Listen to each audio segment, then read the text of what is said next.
টেক্সটাইলে পড়ো অথচ কম্বিং মেশিনের কার্যপ্রণালী জানো না?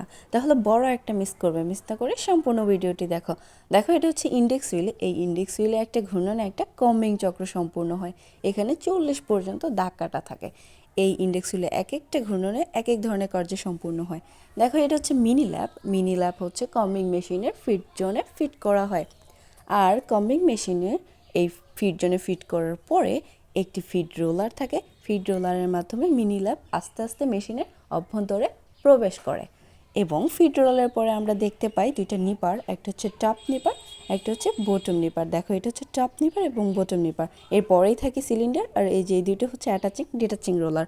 তো যখন নিপার দিয়ে ফিট হয়, নিপার বন্ধ হয়ে যায়, তখন সিলিন্ডারের কার্য শুরু হয়। সিলিন্ডারে 1/3 নিডল থাকে। সেই নিডেলের মাধ্যমে আশ্রয় কী করা হয়, ক্ষুদ্র আঁশটা দূর করা হয়। তারপরে অ্যাটাচিং ডিটাচিং রোলার যখন ব্যাকওয়ার্ড মুভমেন্ট দেয়, তখন পিসিং হয় এবং আবার টপ কম আশ্রিয়ে দেয়। এভাবে আশ্রানোর ফলে এর থেকে নয়েল দূর হয়ে যায়।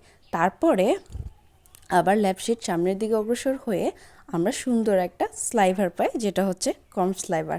আর এই কর্ম স্লাইভার এই ক্যানে জমা হয়।